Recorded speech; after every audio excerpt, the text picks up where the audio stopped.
스트레스의 뿌리를 없애라. 미국 2000년도 인기 직업 순위에서 대통령이 167위로 나타났다. 이런 대통령이 가다한 스트레스를 받기 때문이라고 하는데, 이 잡지는 매년 노동부와 통상단체들의 자료와 전화조사 등을 토대로 250개 직업의 순위를 매기고 있다.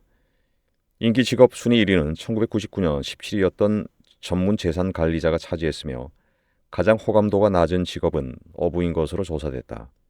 99년 1위였던 컴퓨터 웹마스터는 2위로 떨어졌다. 교사는 119위, 경찰관은 200위로 나타났는데, 낮은 임금과 열악한 근무 여건이 주 원인이라고 한다. 하지만 스트레스를 받지 않는 직업이 있을까? 암치료 전문 의사들은 암 정복을 위한 필수 요소들 중에 하나로서 스트레스를 줄이라고 이구동성으로 조언한다. 그들은 스트레스가 인체의 면역력을 떨어뜨리며, 스트레스는 욕망으로부터 비롯되는 것이므로 욕망을 줄이라고 충고한다. 또한 화를 내면 우리 몸의 면역 기능을 저하시키는 스트레스 호르몬이 분비되지만, 반면에 웃음은 우리 몸의 방어 능력인 면역력을 향상시킨다고 한다. 그래서 하루에 한 번은 크게 웃으라는 것이 그들의 충고이다. 그렇다면 스트레스 해소 방안을 제시해 준다는 정신과 의사들은 스트레스를 받지 않을까? 내가 보기에도 그들은 엄청난 스트레스에 시달리는 것 같아. 이미 독자들은 아마도 다음과 같은 말도 여러 번 들었을 것이다. 실패를 심각하게 생각하지 말라. 주말에는 교회로 나가 신선한 자연을 버타라. 일에 쫓기지 말라. 오늘 못한다고 내일 세상이 무너지는 일이란 없다. 긴장을 풀고 살아라. 경쟁심을 버려라. 그들은 그들이고 당신은 당신이다. 실력과 능력이 다가 아니다. 인생은 결과가 아니라 과정이 중요하다.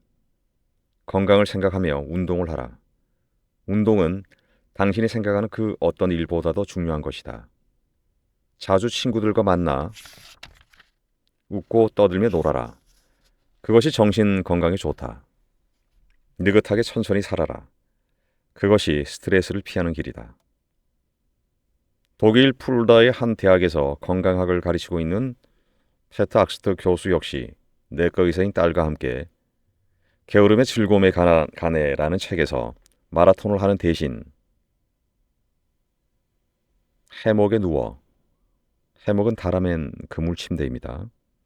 빈둥거리거나 스쿼시를 하는 대신 낮잠을 자는 사람이 더 오래 살 수 있다고 주장한다. 그는 직업상 받게 되는 스트레스에 벗어나 장수하는 비결을 목표로 정하지 않고 게으름을 피우는 것이라고 말한다. 그는 심지어 너무 일찍 일어나면 온종일 스트레스를 받게 된다며 일찍 일어나는 것에 대해서도 비판했다.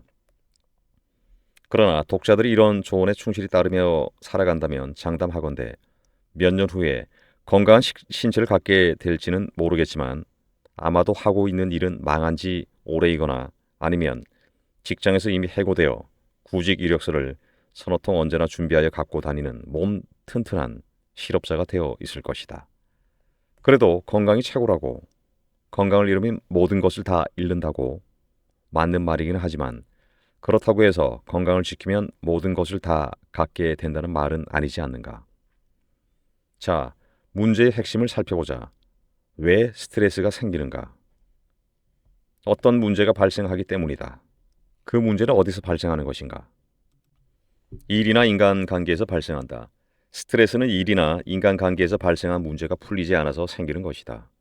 왜 문제가 안 풀리는 것일까? 푸는 방법을 모르기 때문이다. 왜 모르는가? 책도 안 읽고 공부도 안 하기 때문이다. 왜 공부를 스스로 안 하는가? 게으르기 때문이며, 스스로의 판단과 생각을 우물한 개구리처럼 최고로 여기기 때문이다. 한 달에 책 한 권도 안 보고 공부는 학원이나 학교에 가야만 하는 걸로 믿는다. 그러면서도 놀 것은 다 찾아다니며 논다. 그런 주제에 자기는 성실하게 열심히 살아가고자 하는데 주변 상황 때문에 스트레스를 받는다고 생각하며, 그러면서도 수입이 적다고 투덜투덜 된다.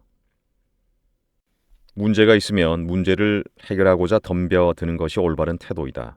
문제는 그대로 남겨둔 채 그 문제로 인하여 생긴 스트레스만을 풀어버리려고 한다면 원인은 여전히 남아있는 셈 아닌가.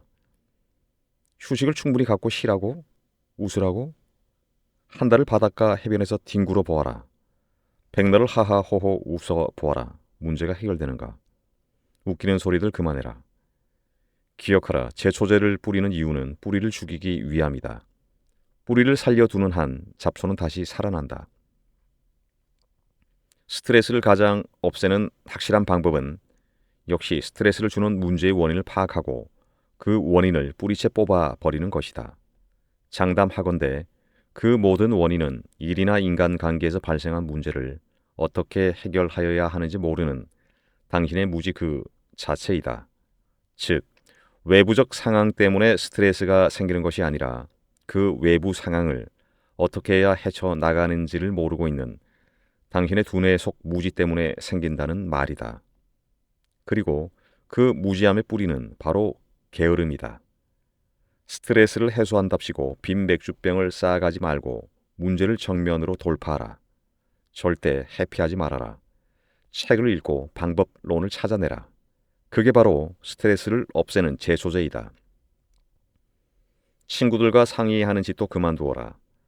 당신이나 친구들이나 스트레스를 받기는 마찬가지고 그저 당신 마음 깊은 곳에 있는 답답함에 대한 약간의 위로를 받을 수는 있겠지만 어차피 도토리 키 제기가 아닌가. 여기서 혹자는 이렇게 말할지도 모른다. 세이노는 자기 일을 하고 자기 시간을 자기 뜻대로 사용하면서 스스로 통제할 수 있으니까 스트레스도 해결할 수 있겠지만 자기 일을 하지 않는 사람들은 그렇게 할 수 없지 않느냐. 나의 대답은 아마도 당신은 남이 시킨 일을 하는 이상은 스트레스에서 벗어날 수 없다고 생각하는 모양인데 천만의 말씀이다. 왕년에 누군 남이 시킨 일을 안 해보았는 줄 아는가? 내가 당신하고 다른 점은 나는 누가 시킨 일이건 아니건 간에 이를 해결할 능력 배양에 언제나 최선을 다한다는 점이다. 그리고 그 능력 배양은 언제나 일과 후에 있었으며 노는 날이라고는 거의 없이 30대를 보냈었다. 아마도 당신은 노는 날들을 악착같이 다 찾아 먹어 왔을 것이다. 실패하면 제로점으로 내려가라. 왜 큰 부자들은 대부분 하나같이 가난하였던 과거를 갖고 있을까?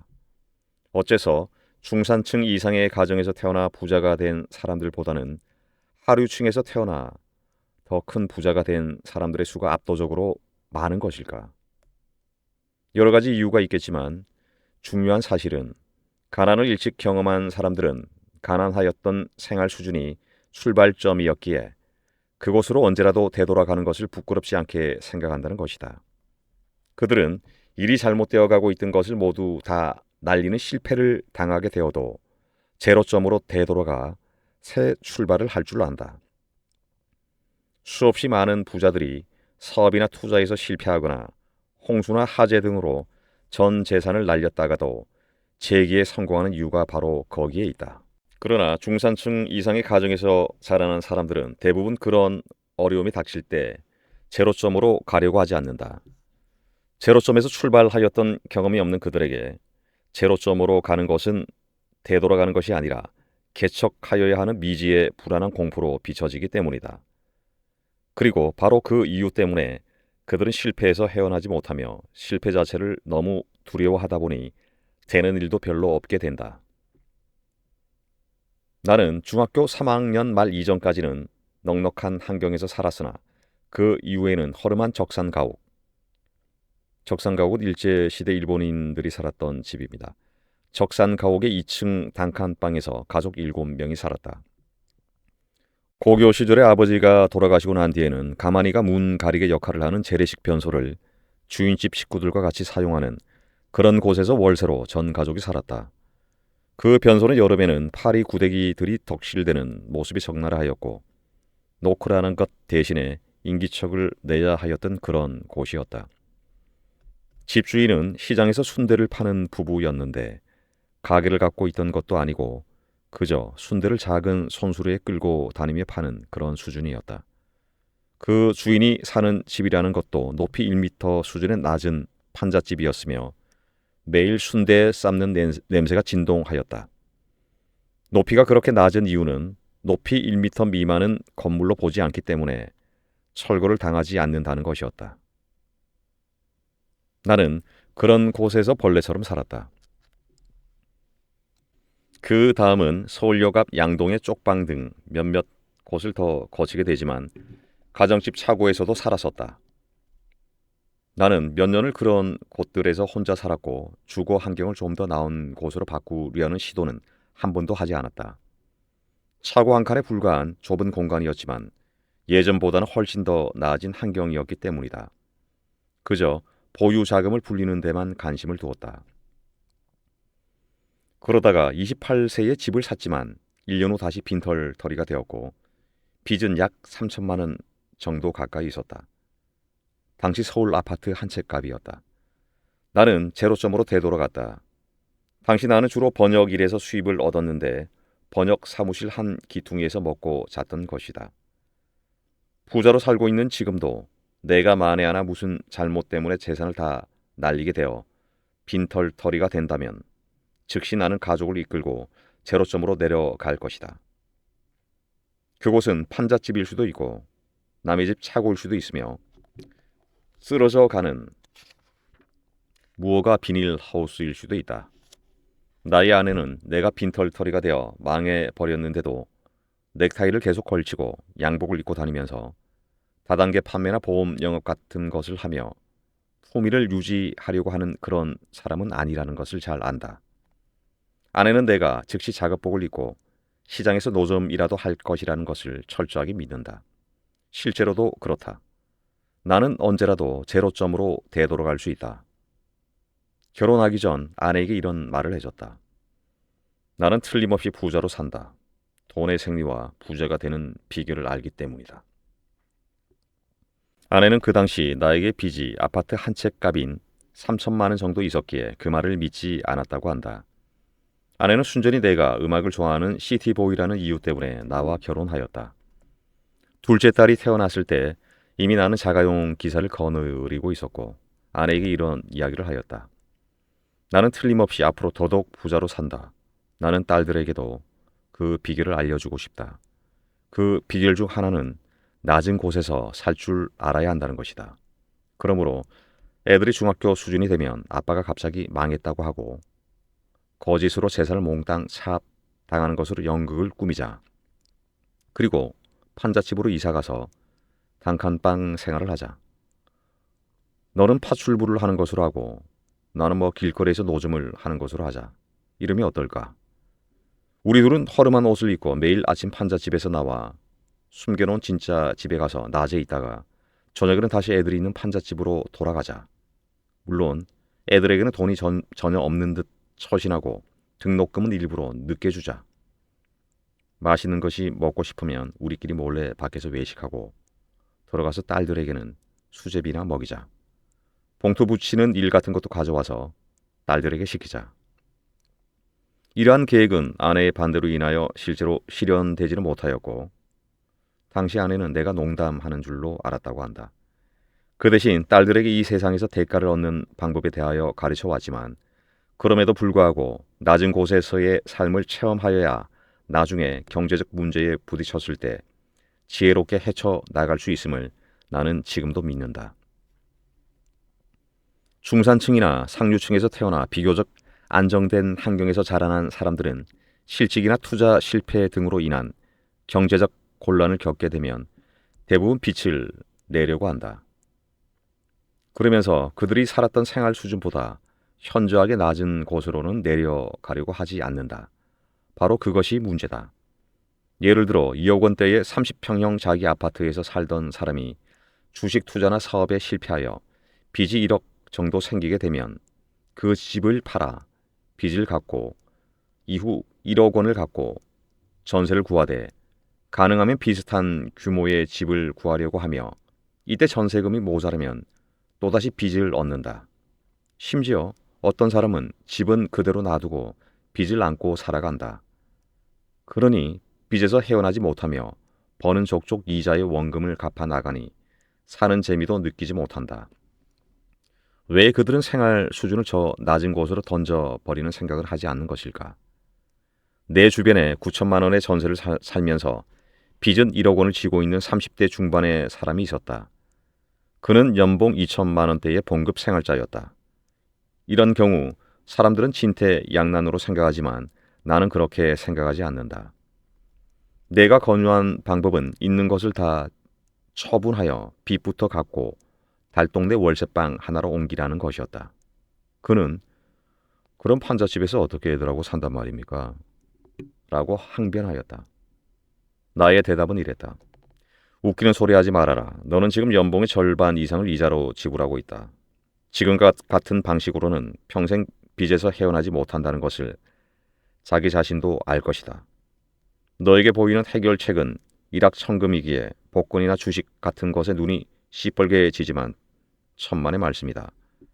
요행수를 바라거나 무언가에 쫓기며 하는 투자는 언제나 허무하게 끝나기 마련이다. 생활비를 극도로 줄이고 자신의 몸값을 비싸게 만드는 방법을 모색하면서 아내의 도움을 받아 밤에 포장마차로 해야 한다. 아이들에게 미안하다고? 어쩔 수 없다. 어릴 때 가난을 맛보는 것도 행운이라고 나는 믿는다. 그렇게 하기 싫다면 개인 파산을 신청하든지 불법적으로 콩팥 같은 신체의 일부라도 팔아 빚을 갚든지 해라. 다른 방법은 없습니까? 너에게 돈을 빌려준 사람들이야 망하건 말건 그렇지 않는다면 외국으로 온 가족이 다 야간 도주하는 방법도 있다. 아내와 법적으로 이혼하면서 전셋집은 넘겨주는 방법도 있을 것이다. 그 경우에는 월급 차압이 들어올 것이므로 직장은 그만두고 세금 안 내는 다른 일을 해서 생활비를 벌어 몰래 가족에게 전달해라. 외국에서 살 자신은 없고 이혼은 아내가 반대할 것입니다. 또 다른 방법은 없습니까? 글쎄다. 술 한 방울 먹지 말고 아주 예리한 면도칼 하나를 사고 가족 사진을 앞에 놓아라. 그리고 그 사진을 바라보면서 거울 앞에 서서 네 목에 흐르는 핏줄 바로 위에 칼을 갖다 대라. 너야 죽음은 그만이지만 네 가족은 너를 평생 패배자로 도망자로 기억할 것이다. 그 점을 명심해라. 그래도 죽고 싶다면 죽어버려라.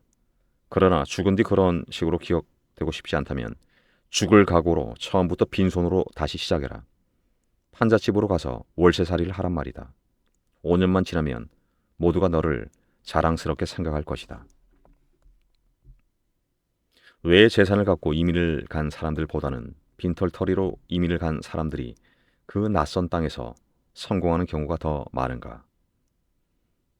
밑바닥에서 아무것도 없이 닥치는 대로 아무 일이나 하면서 그곳 사람들의 눈으로 보기에는 아주 낮은 생활 수준으로 살아가며 돈을 모았기 때문이다. 제로점에서 살게 되면 모든 것이 플러스 희망으로 쌓여만 간다. 돈이 쌓이고 희망이 쌓여간다. 빚이 있는데도 삶의 질과 품위를 유지하려고 들면 그 빚을 갚아야 하기 때문에 돈은 쌓이지 않고 희망은 갉아먹힌다. 마이너스의 희망뿐이다. 그것이 절망이다. 나는 외국인 직원들을 상대로 강의할 기회가 과거에 종종 있었는데 강의 중에 스크래치라는 단어를 즐겨 사용하였다. 긁어서 내는 흠집, 긁다, 흠집을 내다라는 뜻인데 지운다는 뜻도 있다. 운동 경기에서 땅에다 선을 그으면 출발선이 되기 때문에 출발선, 출발점이라는 뜻도 있으며 스크래치 얼렁은 근근히 살아가다.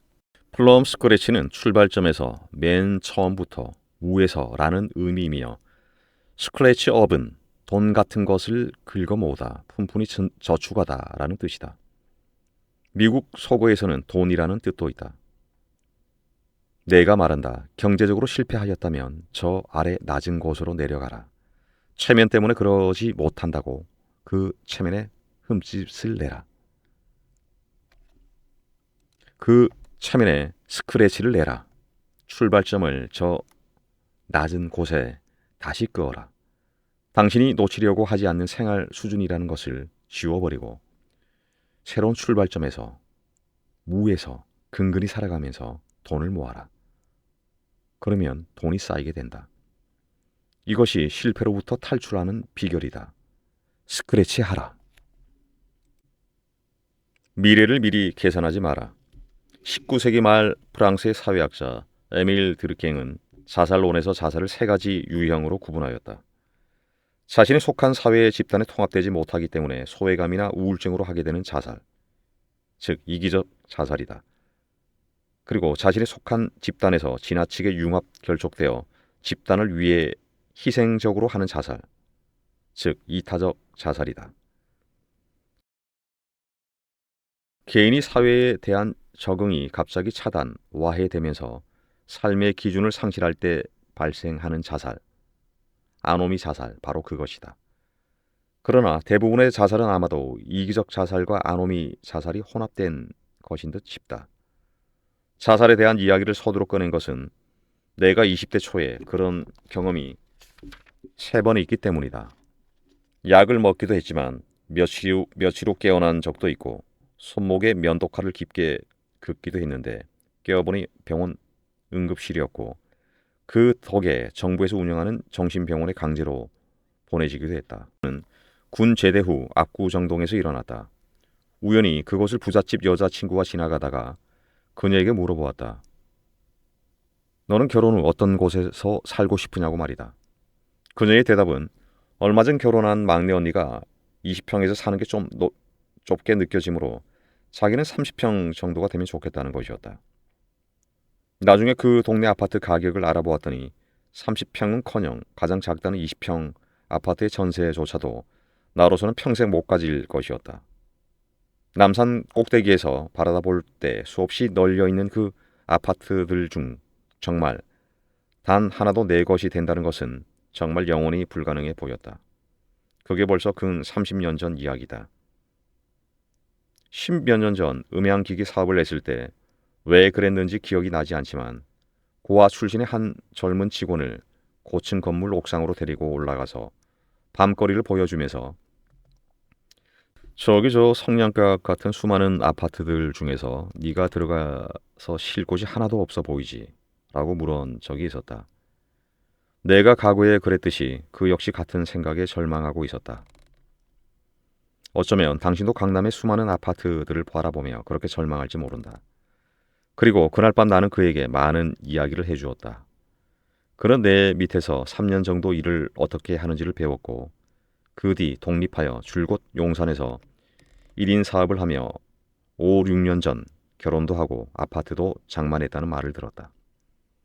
그는 아직도 용산 전자상가에 있다. 지금 내가 당신에게 하려는 이야기는 건물 옥상에서 수많은 아파트 불빛들을 바라보며 바로 그 직원에게 내가 한 것이었다. 사람들은 하면 된다고 말하였지만 나는 도대체 할 것이 없었다. 뭘 하면 된다는 것인지 도대체 알 수가 없었다. 군 제대 후 기술이 있는 것도 아니며 대학생도 아니었고 홀로 세상에 던져진 가난한 청년에게 하면 된다는 말은 정말 사기나 다름없었다. 아침 햇살을 가슴 벅차게 안고 싶었지만 아무것도 가진 것 없는 나에게 기다리고 있는 것이라고는 지긋지긋한 가난이었다. 라면 살 돈도 없어서 라면 스프만 얻어다가 양은 냄비에 물을 붓고 연탄불 위에 끓인 뒤 거기에 다 식어 빠진 밥을 김치도 없이 계속 먹어보아라. 무슨 희망이 있고 살맛이 나겠는가. 그 시절의 나에게 하면 되는 것이라고는 뜬구름 잡는 책들을 책방에서 선체로 다리 아프도록 읽는 것과 마스터베이션 뿐이었다. 그나마 마스터베이션이라도 되었으니 다행이었는지도 모르겠지만 결국 절망감, 고독감, 외로움, 열등감, 상황 도피, 삶의 기준 상실 그 모든 것들이 복합적으로 작용하여 자살을 생각하였고 그것이 거듭 실패하자 이 역 같은 세상에서 이왕에 살아야 한다면 내 팔목에서 쏟아진 피보다 더 진하게 살아보자 라고 결심한다. 그리고 은연중에 피보다 진하게 살자가 나의 좌우명 비슷하게 자리 잡았다. 정신과 의사들은 우울증에 걸려 자살 충동을 느끼면 상담을 받아야 한다고 한다. 지금은 어떻게 하는지 모르지만 과거에는 중증의 우울증 환자인 경우 머리에 강한 전기 쇼크를 주어 잠시 죽였다가 실험실 개구리 뒷다리처럼 온몸에 발작이 일어나면서 얼굴이 보랏빛으로 변하면 다시 살려내는 그런 치료법이 종종 사용되었다. 22살의 어느 우울한 봄날이었다. 다시 봄이 왔을 때 나는 남의 집 차고에서 살면서 닥치는 대로 공부를 했고 아이들 가르치는 일부터 시작해서 미군 부대 물건 판매 등 아르바이트도 많이 했었다. 그리고 28살의 어느 여름날 나는 허름하지만 마당까지 있는 집과 자가용을 처음 샀다. 융자를 낀 것이지만 어쨌든 그렇게나 불가능하게 여겨졌던 일들이 이루어진 것이다. 하지만 1년 후 나는 그 재산을 사업상의 이유가 아닌 개인적인 이유로 몽땅 날렸고 빚을 졌지만 3년 후 다시 일어섰다. 살다 보면 해도 해도 아무것도 안 될 것 같이 보일 때가 있다. 어떠한 대안도 보이지 않아 모든 것을 포기하고 싶은 절망적인 때가 있는 것이다. 현실에 대한 실망, 좌절이 절망 속에서 계속 쌓이면 자살의 유혹을 느끼기도 한다. 그러한 경우 자살은 함부로 저지르는 의미가 없는 행동이 아니라 오히려 개인이 처한 고통이나 위기 상황, 상실감 등으로부터 탈출이다. 적어도 내게 있어서는 자살이 그런 탈출구였다. 그러나 로버트 슐러는 절벽에서 떨어지고 있는 상황일지라도 아무것도 할 수 없는 것은 결코 아니라고 한다. 떨어지고 있으므로 하늘을 향해 날아볼 수는 있지 않느냐는 것이다.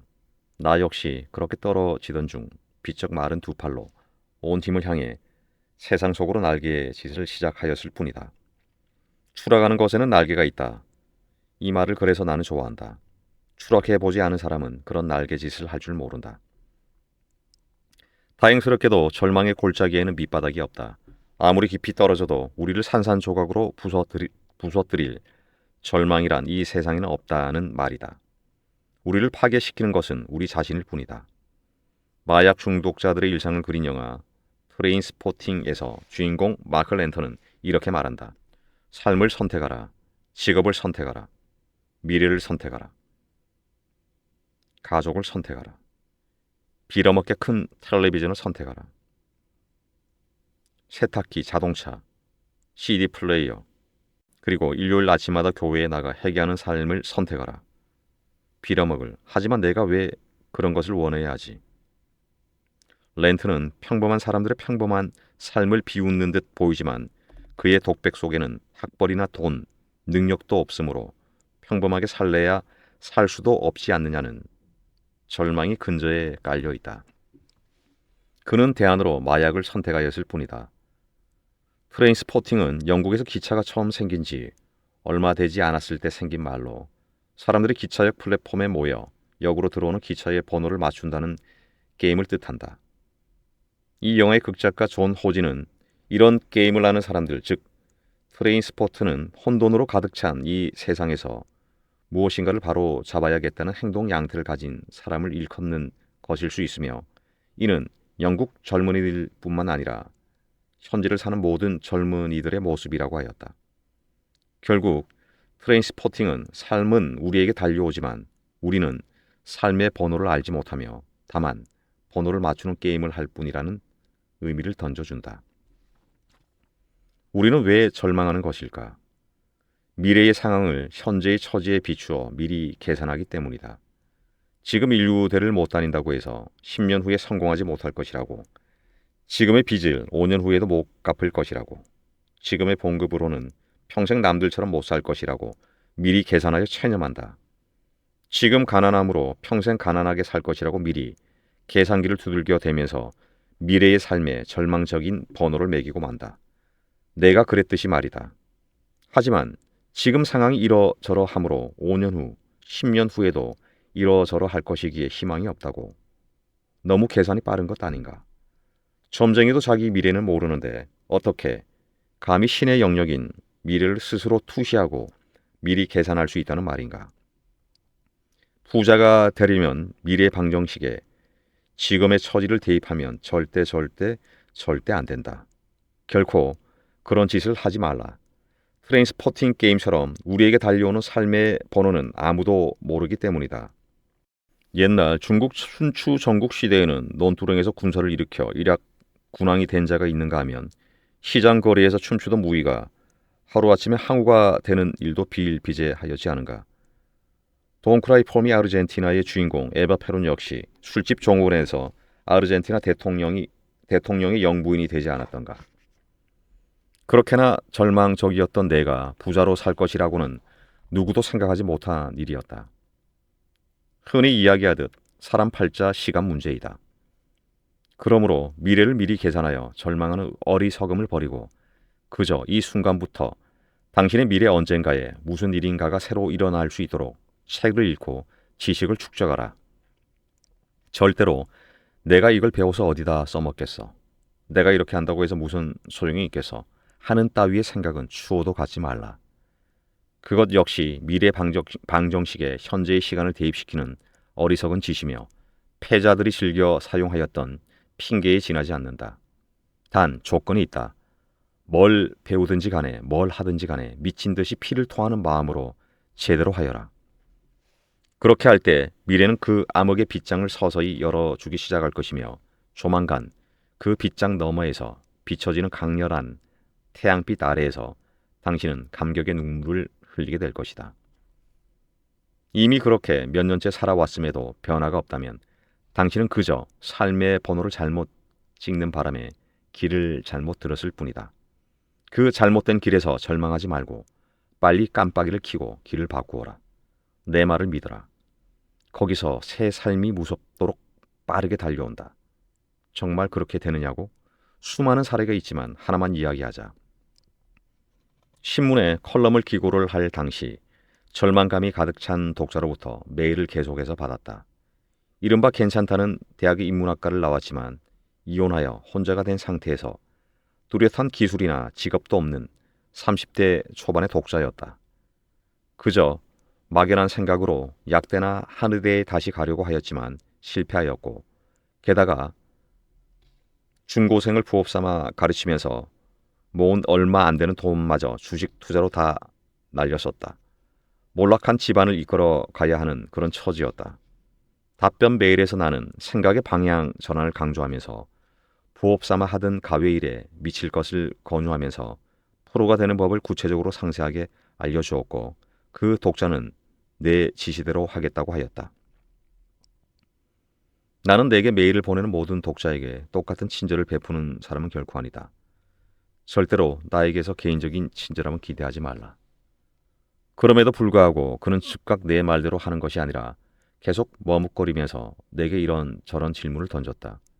하지만 그의 질문들은 정확히 표현하면 궁금한 점들이 아니라 안달이었고 내가 이렇게 한다고 해서 과연 세이로 말처럼 과연 될까? 하는 끊임없는 의심이었다. 왜 사람들은 내가 이미 실제로 경험한 것을 말해 주는데도 믿지를 못할까? 정말 이러한 의심은 미래를 미리 계산하여 보아야 직성이 풀리는 가난한 자들의 공통적 특성이다. 승자는 먼저 달리기 시작하면서 계산을 하지만 패자는 달리기도 전에 계산부터 먼저 하느라 바쁘다. 유대 경전에 나오는 말인데 정말 진리이다. 미래를 미리 계산부터 해보려는 그의 태도에 나는 짜증을 엄청 냈으며 결국 그는 내가 제시한 방법론을 받아들였다. 1년이 지나자 그의 예금은 수천만 원이 되었다. 그리고 다시 1년이 채 못 돼서 그 금액은 2억 원이 되었고 거기서 다시 6몇 개월이 지나자 그가 내게 보고한 예금액은 3억 원에 달하였다. 물론 내가 아주 약간의 재테크 조언을 해주기도 했지만 그는 더 이상 내 조언들을 의심하지 않았다. 그 조언 중 하나가 다음에 소개할 건강을 잃으면 모든 것을 잃는다. 여기에 나온다. 좀 더 자세히 알고 싶다고? 그 독자의 프라이버시와 세무조사 때문에 안 된다. 내가 꾸며낸 이야기가 아니냐고? 야, 이 닭대가리야, 내 주변에 그런 사람이 한두 명인 줄 아느냐?